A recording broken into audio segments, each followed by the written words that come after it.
زما او ستا معاشره د یتیمانو ډکه ده. زما او ستا په معاشره کې ماشومان دي پلاران نه لري، بې پلاره دي. د دې ژمي په موسم کې یو وخت یو یتیم در لاس ونیسه، د ده اسباب ورپوره کړه، څونه اجر به الله درکړي. ده هم یو وخت داسې پلار درلودی لکه ته چې د خپل اولاد دپاره یې. ده هم یو وخت داسې نازونه پر پلار کول لکه ستا اولاد چې پر تا باندې کوي. نن د ده پلار نسته، در خاورو لاندې دی، ناهیلی دی، ناامیده دی.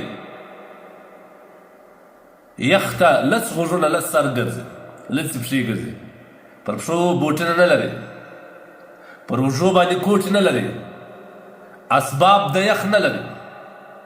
ونیسه، رحم وکړه، د خپل اولاد په نظر باندې ورته وګوره، د لاسه ونیسه بویسه، دوکان ته بوځه.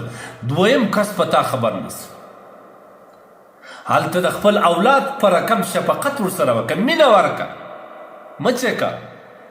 کوم کس چې د یتیم پر سر باندې لاس د شفقت تیر کړي، حدیث کې راځي د ده پر سر چې څومره بریښتان وي، د هغه بریښتانو په اندازه باندې الله د ده ګناهونه معافوي. خپل ګناهونه معاف کړه. زما او ستا په دې معاشره کې څومره یتیمان شته، زما او ستا په دې معاشره کې څومره بې پلاره خلک شته، هغوی د پلار په ارمان ناست. کله چې ته یو یتیم ماشوم د ځان سره بوځې، هغوی ته اسباب ور برابر کړې، د ده د مور د زړه دعا تا ته وځي. دا هغه دعا ده چې د الله عرش زنګوي، دا هغه دعا ده چې د اسمان ټولې دروازې دې ته خلاصېږي او ډایرکټ قبلېږي. دا دعا یې واخلئ. کله کله په یو موقع کې دا پیدا کېږي، ستا په ګاونډ کې، ستا په همسایګانو کې یتیمان نشته، موټر ورته ودروه. څنګه چې دې په خپل موټر کې خپل اولاد واچول، بازار ته دې بوتلل، اسباب دې ور برابر کړل، د هغه رقم د بل بچی چې پلار د خاورو لاندې ناست دی، د ارمانو ډک زړه ګرځي. ستا اولاد بل اولاد ته ګوري، زړه کې بې څه امیدونه پیدا کېږي. کاشکې ما پلار درلود،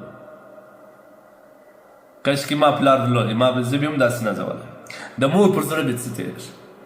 دا ستا اولادونه چې ویني، دا ستا بچیان چې ویني، په کوټ ښایسته کوټ اغوستی، ښایسته بوټونه په پښه، ښایسته خولۍ په سر، دا یخه محفوظه، دا چې کله د دې په کور ورننوځي، خو انډوالان دي، دا ماشومان یو بل ته کور ته ورځي، د دې مور پر زړه به څه تېرېږي.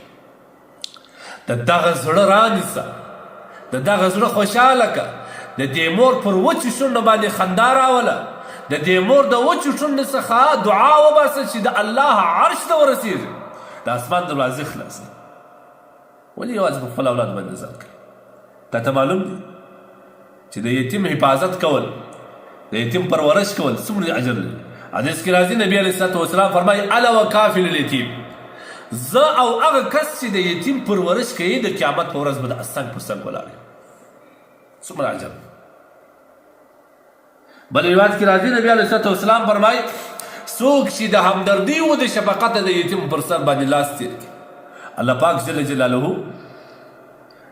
د سر د وریښتانو د اندازې مطابق د ده ګناهونه معافوي. زما ستا په ګاونډ کې څومره یتیمان شته، د همسایګانو حق در معلوم دی. نبي علیه الصلوة والسلام فرمایي جبریل علیه الصلوة والسلام ما ته راغلی، بار بار بار بار بار بار د همسایه په باره کې ما ته توصیه کول. زه آخر دې ته دغه ومه، زړه کې مې دا راوګرځېده چې چېرته په میراث کې رسل شریک نه شي. ما او ستا همسایه په کور کې په کلو کلو رسنه پروت وي، په حال یې موږ خبر نه وي، سلام نه ورسلو. په بازارو کې بیا دا کیسه بیخي ډېره ده، راسې ولاړ سي، کډه راسې ولاړ سي، هېڅوک یې په حال ځان نه خبرېږي. نو چې ته د ده سره شناخت و تعلق نه لرې، ته به د ده په لوږه خبر سې.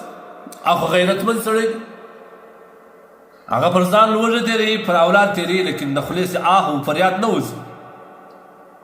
ته یې پر ځان په حال ځان خبرېږي. که غواړې چې آخرت جوړ کړي، ګورې د مسلمانانو زړه واخلئ، زړه یې خوشحاله کړئ، د زړو نه یې دعاوې واخلئ، داسې دعاوې چې د اسمان دروازې هغه ته خلاصېږي. روایت کې راځي نبی کریم صلی الله علیه وسلم فرمایي هغه کس د الله رسول وایي مسلمان نه دی چې دی خپله وریجې او غوښه خوري موړ وي او همسایه په لوږه باندې شپه تېره کړي دا مسلمان نه دی. ما ورته ته په کار دا ده یتیمانو احوال واخلئ پر یتیمانو ورحمېږئ دا داسې پلار درلودی لکه ته چې د خپل اولاد دپاره الله به ستا په زندګي کې برکت واچوي ستا اولاد به بې پلاره کوي نه. ما ورته باید د معاشرې سره لږ حال د هغوی په حال باندې ځان پوه کړو ځان خبر کړو. ته خو الحمدلله الله هر څه در کړي په دې شکر وباسه. د شکر یوه طریقه هم دا ده چې نورو ته ګټه ورسوي.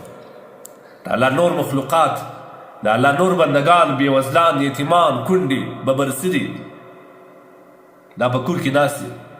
داسې زنانې موږ لرو چې په دې دوپټه پر سر چې کوم پوړنې اچولي په دې کې دومره داغونه ستا د کور والا پوړنې ته په کال کې څو واره ورنګ کوي دې داسې شیرین خاوند درلودی.